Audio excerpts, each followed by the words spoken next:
Arupa study point YouTube ଚ୍ୟାନେଲକୁ ନବମ ଶ୍ରେଣୀର ଛାତ୍ରଛାତ୍ରୀମାନଙ୍କୁ ସ୍ୱାଗତ। ଆଜିର ଏହି ଭିଡ଼ିଓରେ ଆମେ ଉତ୍କର୍ଷ ଓଡ଼ିଆର ଶେଷ ଆକଳନ ଯେଉଁଟା ଅଛି, ଆମର ଯେଉଁ ପ୍ରଶ୍ନାବଳୀ ଅଛି ପୁସ୍ତକ ଶେଷରେ ସହଯୋଗାତ୍ମକ ଶିକ୍ଷଣ ସୋପାନ ସରିଗଲା ପରେ ଯେଉଁ ପ୍ରଶ୍ନାବଳୀ ଆସୁଛି ତାକୁ ଆଜି ଆମେ କରିବା। ଯାହା ଦିଆଯାଇଛି ଦେଖ, ଆକଳନ ବୋଲି ଦିଆଯାଇଛି। ପ୍ରଥମେ ପ୍ରଶ୍ନ 1 ଅଛି ଦେଖ, ନିମ୍ନ ଶବ୍ଦଗୁଡ଼ିକ କିପରି ଗଠିତ ହୋଇଛି ଲେଖ। ବ୍ୟାବହାରିକ, ବ୍ୟବହାର ଯୋଗ ଇକ ବ୍ୟାବହାରିକ। ସାମୟିକ, ସମୟ ଯୋଗ ଇକ। ମାନସିକ, ମନସ୍ ଯୋଗ ଇକ। ଏଇଠି ଦେଖ ମନସ୍ କରିବ ହେଲା, ହଲନ୍ତ ଦେବାକୁ ତମେ ଭୁଲିବ ନାହିଁ। ମନସ୍ ଯୋଗ ଇକ। ତାପରେ ଅଛି ଦେଖ ପ୍ରାଦେଶିକ, ପ୍ରଦେଶ ଯୋଗ ଇକ ପ୍ରାଦେଶିକ। ଠିକ୍ ଅଛି। ନମ୍ବର 2 ଦେଖ, ନିମ୍ନ ଶବ୍ଦଗୁଡ଼ିକର ଗଦ୍ୟ ରୂପ ଲେଖ। ନରକ, ତାକୁ କରିବ ଗଦ୍ୟ ରୂପ ହେବ ନର୍କ। ସରଗ, ସ୍ୱର୍ଗ। ମୁକତି, ମୁକ୍ତି। ଦରବ, ଦ୍ରବ୍ୟ। ଗରବ, ଗର୍ବ। ଏପରି ଲେଖିବ। ପ୍ରଶ୍ନ ନମ୍ବର 3 ଦେଖ, ପ୍ରଶ୍ନଗୁଡ଼ିକର ଉତ୍ତର ଦିଅ। ଆଗେ କଏଦୀମାନଙ୍କୁ କଳା ପାଣି ପାର କରାଯାଉଥିଲା। ଏଇଠି ଦେଖ କଳା ପାଣି, ଠିକ୍ ଅଛି। ୱାର୍ଡ଼ରେ କ'ଣ ଅଛି? ଦୁଇ ପଟେ ଉଦ୍ଧୃତି ଚିହ୍ନ ଅଛି। ଏଇଟା କେଉଁ ପ୍ରକାର ଚିହ୍ନ ବୋଲି କୁହାଯାଇଛି? ଏଇଠି ଦେଖ ଲେଖା ହେଇଛି ଉଦ୍ଧୃତ ଚିହ୍ନ। ତମେ ଉଦ୍ଧୃତ ଚିହ୍ନ ବା ଉଦ୍ଧୃତି ଚିହ୍ନ ଯାହା ଲେଖିବ କିଛି ଅସୁବିଧା ନାହିଁ, ଲେଖିପାରିବ। ତାପରେ ଦେଖ ପରବର୍ତ୍ତୀ ପ୍ରଶ୍ନ ଅଛି, ଡାକ୍ତର ବାବୁ ମୋତେ ବଞ୍ଚାନ୍ତୁ। ଏଇ ବ୍ରାକେଟ୍ ଭିତରେ କେଉଁ ଚିହ୍ନ ଅଛି?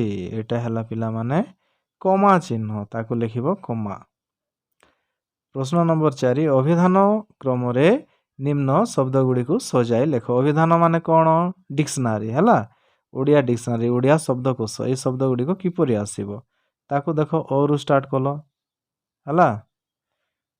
ପ୍ରଥମେ ଲେଖିଲ ଅନୁଶାସନ, ଅ ଆ ହର୍ଷଇ ଦୀର୍ଘ ଏହି କ୍ରମରେ ଆସିଲ। ତାପରେ ଆସିଲା କ, ତ, ଦ, ତାପରେ ଆସୁଛି ବ, ତାପରେ ମ ହେଲା। କୋଠର, ତାତ୍ପର୍ଯ୍ୟ, ଦଣ୍ଡ, ବିହୀନ, ମାରାତ୍ମକ। ଏପରି ଭାବରେ ସଜାଇ ଲେଖିବ। ପ୍ରଶ୍ନ ନମ୍ବର 5ରେ ଦିଆଯାଇଛି ଯେ ସୂଚନା ଅନୁସାରେ ଉତ୍ତର ଦେବ। କରେ ଅଛି ଜୋର, ଯାର, ମୂଳକ, ତାର। ସର୍ବନାମ ପଦ କେଉଁଟା? ଯାର ଆଉ ତାର। ଖରେ ଅଛି ବିଶେଷ୍ୟ ପଦ କେଉଁଟା? ଭୁବନେଶ୍ୱର ଆମ ରାଜ୍ୟର ରାଜଧାନୀ। ଏଠାରେ ଭୁବନେଶ୍ୱର ତଳେ ଗାଳ ଦେବ ହେଲା। ଗ ନମ୍ବର, ଶିକ୍ଷକ ଛାତ୍ର ଦ୍ୱାରା ବହି ଅଣାଇଲେ। କର୍ତ୍ତା କିଏ? ଏଠାରେ କର୍ତ୍ତା ହେଲେ ଶିକ୍ଷକ। ଘ ନମ୍ବର ଦେଖ, ମୁଁ ତାଙ୍କ କଥାକୁ ଅନୁସରଣ। ଏଠି ଦେଖ ଆମକୁ ଦୁଇଟି କ୍ରିୟାପଦ ଲଗାଇବା ପାଇଁ ପଡ଼ୁଛି। ଏଇ ଦୁଇଟା କ୍ରିୟାପଦ ମଧ୍ୟରେ କରିବି ହେଲା, ମୁଁ ସହିତ କରିବି ଏହା ମଧ୍ୟ ଚଳିବ, ଆଉ କଲି ମଧ୍ୟ ଚଳିବ। ଠିକ୍ ଅଛି। ଦୁଇଟା ଆମର ଉତ୍ତମ ପୁରୁଷ ସହିତ ଏଇ ଦୁଇଟା ଚଳିବ।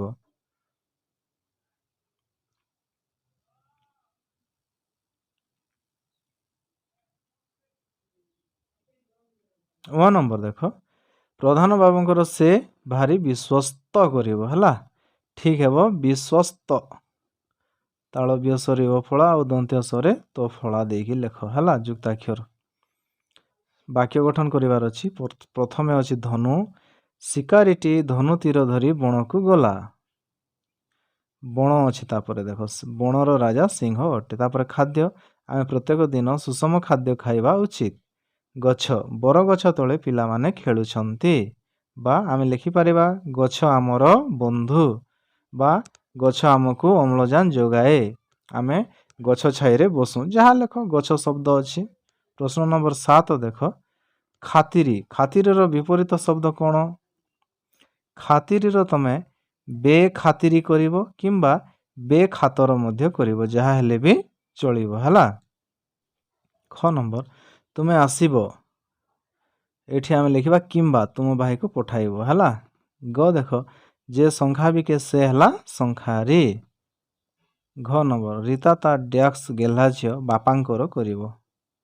ପ୍ରଶ୍ନ 8 ଦେଖ, ମୁହିଁ ଲୋଭିବି ଜନମ ସେବା ପାଇଁ ତା ଏପରି ଶବ୍ଦକୁ ସଜେଇକି ଲେଖିବା। ଏଟା ଆମର ଏହି ଉତ୍କର୍ଷ ବହିରେ ଗୋଟିଏ କବିତା ଦେଇଛି। ସେ କବିତାର ଶେଷ ଧାଡ଼ି ପିଲାମାନେ ତା ପାଇଁ ଜନମ ଲୋଭିବି ସଦା ମୁହିଁ ଏପରି ଭାବରେ ଅଛି। ଖ ନମ୍ବର ଦେଖ ଶୁଣିବାର ପ୍ରେରଣାର୍ଥକ କ୍ରିୟା କ'ଣ ହେବ? ଶୁଣାଇବା। ଗ ଅଛି ସିରି ସିରି, ସେହିପରି ତୁମେ ଲେଖିଦେବ ଆଉ ଗୋଟେ ଶବ୍ଦ ଥିରି ଥିରି। ଘରେ ଅଛି ନଈର କୂଳେ ଗଛଟିଏ ଅଛି। କୂଳର ଅର୍ଥ କ'ଣ ଲେଖିବ ହେଲା? କୂଳ ମାନେ ତୀର ବା ତଟ। ନଈର ତଟରେ ଗଛଟିଏ ଅଛି ବା ନଈର ତୀରରେ ଗଛଟିଏ ଅଛି। 9 ନମ୍ବର କହିଲା କ ନମ୍ବର 4ଟି ଅସମାପିକା କ୍ରିୟା ଲେଖିବ। ଖେଳି, ଯାଇ, ଆଣି, ପଢ଼ି ଇତ୍ୟାଦି। ଖ କଣ୍ଟା ବାଡ଼ରେ ଲୁଗା ପକାଇବା। ଏହାର ଅର୍ଥ କ'ଣ? ବିଶେଷ ଅର୍ଥ ହେଲା ଉପରେ ପଡ଼ି ଝଗଡ଼ା କରିବା। ଗ ବିରାଡ଼ି ଡ୍ୟାକ୍ସ ଶିକା ଛିଡ଼ିଲା କପାଳକୁ କରିବ ହେଲା। ଘ ନମ୍ବର ମା ଶବ୍ଦ ବଦଳରେ କ'ଣ ଲେଖିବ? ଏଠି ଦେଖ ଯେଉଁ ଶବ୍ଦ କେତୋଟି ଥିଲା? ଜନନୀ, ଭଗିନୀ, ମାନିନୀ, କାମିନୀ। ତମେ କରିବ ଜନନୀ। ଜନନୀ ମାନେ ମା। ନମ୍ବର 10ରେ ଅଛି ଦେଖ ମହାନଦୀର ଉତ୍ତର ଦିଗରେ ଏକ ଘର ଅଛି। ସେଥିରେ ପକ୍ଷୀମାନେ ବସା କରି ରୁହନ୍ତି। ଆମକୁ କିଛି ପ୍ରଶ୍ନ ତିଆରି କରିବାର ଅଛି। ପ୍ରଥମେ କଲ 1 କେଉଁ ନଦୀର ଉତ୍ତର ଦିଗରେ ଏକ ଘର ଅଛି? ଘରଟି କେଉଁଠାରେ ଅଛି? ସେହି ଘରେ କେଉଁମାନେ ରହନ୍ତି? ପକ୍ଷୀମାନେ କେଉଁଠାରେ ବାସ କରି ରୁହନ୍ତି? ଏମିତି ଭାବରେ କରିବ। 14 ନମ୍ବର ଦେଖ ସନ୍ଧି ବିଚ୍ଛେଦ। ଦେବାଳୟ, ଦେବ ଯୋଗ ଆଳୟ କରିବ। ଖରେ ଅଛି ଅଲଗା ଶବ୍ଦକୁ ବାଛିବା। କ'ଣ କ'ଣ ଶବ୍ଦ ଥିଲା ଏଠାରେ? ରବି, ଶଶୀ, ସବିତା, ତପନ। ଦେଖ ଏ ରବି, ସବିତା ଆଉ ତପନ ଏ ତିନୋଟି ସୂର୍ଯ୍ୟ ଶବ୍ଦର ପ୍ରତିଶବ୍ଦ। ଏଇଠି ଆମେ କାହାକୁ ଅଲଗା କରିବା? ଶଶୀକୁ ଅଲଗା କରିବା। କାହିଁକି? ଶଶୀର ଅର୍ଥ ହେଲା ଜହ୍ନ। ଗ କ'ଣ ଅଛି ଦେଖ ସେ କହିଲେ ବିଲାତର ରାଣୀ ଆମ ଶତ୍ରୁ ଦେଶର ରାଣୀଟା ସାବରକରଙ୍କ ପାଠ ଯେଉଁଟା ଉତ୍କର୍ଷରେ ପଢ଼ିଛ ସେଇଠୁ ଆସିଛି। ଉପଯୁକ୍ତ ବିରାମ ଚିହ୍ନ ଦେଇକି ତମେ ଏପରି ଭାବରେ ୟାକୁ ଲେଖିବ ହେଲା। ସେ କହିଲେ କମା ଦେବ, ତାପରେ ଉଦ୍ଧୃତି ଚିହ୍ନ ଆରମ୍ଭ କରିବ। ବିଲାତର ରାଣୀ ଆମ ଶତ୍ରୁ ଦେଶର ରାଣୀ ଅଟନ୍ତି। ପୂର୍ଣ୍ଣଚ୍ଛେଦ ଦେଇକି ଉଦ୍ଧୃତି ଚିହ୍ନ ଶେଷ କରିବ। ଘ ନମ୍ବର ଦେଖ ତଳେ ଶବ୍ଦରେ ପ୍ରତ୍ୟୟ ଯୋଗ କରିବ। ଦାନ ଯୋଗ ଶୀଳ, ଦାନଶୀଳ, ନାମ ଯୋଗ ଇକ, ନାମିକ, ରୂପ ଯୋଗ ବନ୍ତ, ରୂପବନ୍ତ ଏପରି ଭାବରେ କରିବ।